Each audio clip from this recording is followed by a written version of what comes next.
Rescue operation की सफलता के बाद सिलकियारा में सुरंग साइट पर लोगों ने एक दूसरे को खिलाई मिठाई, मनाया जश्न। टनल से बाहर आने की खबर से खुश हुए उनके परिजन, ली राहत की सांस, एक दूसरे को मिठाई खिलाकर किया खुशी का इजहार।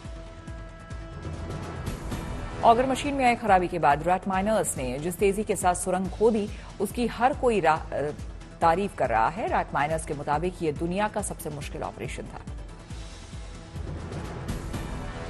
बहुत ज्यादा मुश्किल भी था क्योंकि 41 आदमी थे, सभी लोगों को सुरक्षित निकालना था। सबसे मेन मुद्दा ये था, पर यह है कि सभी लोग सुरक्षित है। हमारे हिसाब से तो विश्व का सबसे बड़ा जो रेस्क्यू था वो यही हुआ जिसमें सभी लोग सुरक्षित निकले, यही सबसे बड़ी बात थी। रेस्क्यू ऑपरेशन में आस्था का भी लिया गया सहारा। मजदूरों के बाहर निकलने से पहले सीएम धामी ने बाहर आकर बाबा बौखनाग देवता को श्रीफल चढ़ाकर की पूजा। रेस्क्यू अभियान की कामयाबी पर राष्ट्रपति ने जाहिर की खुशी। सोशल साइट पर लिखा, बचाव अभियान से जुड़े लोगों को बधाई, श्रमिकों को निकालने वाली खबर राहत और खुशी देने वाली। 400 घंटे से ज्यादा का चला रेस्क्यू ऑपरेशन। एक्सपर्ट के मुताबिक दुनिया के सबसे कठिन ऑपरेशन में से एक था यह अभियान। चारधाम ऑल वेदर सड़क परियोजना का हिस्सा है सिलकियारा सुरंग। ब्रह्मखाल यमुनोत्री राष्ट्रीय राजमार्ग पर बन रही ये सुरंग 4.5 किलोमीटर लंबी है। 12 नवंबर को सुरंग का एक हिस्सा ढह गया था, जिसे मजदूर सुरंग के अंदर ही फंस गए थे। 16 दिनों तक चल रहा रेस्क्यू अभियान, 17वें दिन मजदूरों को निकालने में मिली कामयाबी। तेलंगाना में खत्म प्रचार का शोर। 30 नवंबर को 119 विधानसभा सीटों पर होगी वोटिंग। आखिरी दिन दिग्गजों ने प्रचार में लगाया जोर। 3 दिसंबर को आएंगे चुनाव के नतीजे। हैदराबाद में राहुल गांधी ने किया चुनाव प्रचार। बोले, पीएम मोदी को हराने के लिए हमें केसीआर को हराना होगा। हैदराबाद की सड़कों पर उतरे राहुल गांधी, ऑटो ड्राइवर्स के बीच पहुंचकर की बातचीत।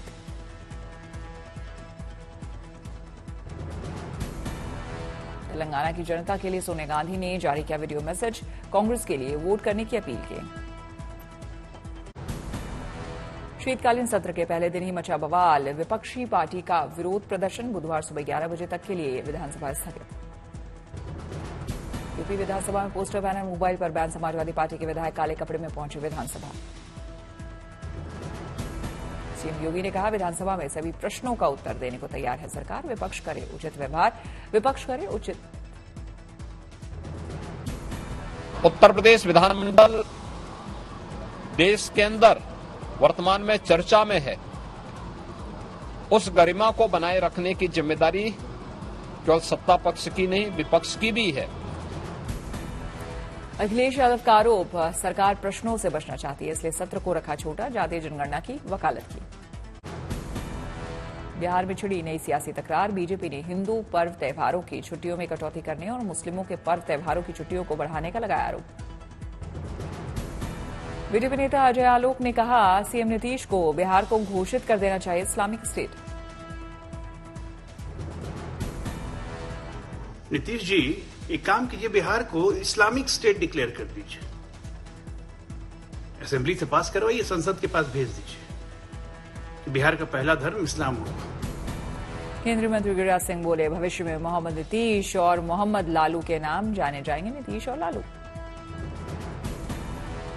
ये नीतीश कुमार नहीं कहलाएंगे, बल्कि मोहम्मद लालू यादव और मोहम्मद नीतीश कुमार कहलाएंगे। चिराग पासवान बोले, धर्म की राजनीति कर लोगों के बीच अलगाववाद लाना चाहते हैं सीएम नीतीश। यूपी के डिप्टी सीएम केशव प्रसाद मौर्य ने भी बिहार के सीएम नीतीश कुमार पर मुस्लिम तुष्टीकरण का लगाया आरोप। बीजेपी के आरोपों पर आरजेडी प्रवक्ता मृत्युंजय तिवारी ने कहा, अगर सिर्फ हिंदुओं के त्योहार की छुट्टियों में हुई कोई कटौती तो इसे बदला जाएगा, लेकिन ऐसा है नहीं। जेडीयू प्रवक्ता नीरज कुमार का बीजेपी पर पलटवार। कहा, हिंदू राष्ट्र की बात करने वाले बताएं, गुजरात यूपी में छठ की छुट्टियां बिहार से कम क्यों। शराब घोटाले से जुड़े मनी लॉन्ड्रिंग केस में संजय सिंह को नहीं मिली राहत। राउज एवेन्यू कोर्ट में जमानत अर्जी पर 6 दिसंबर को सुनवाई।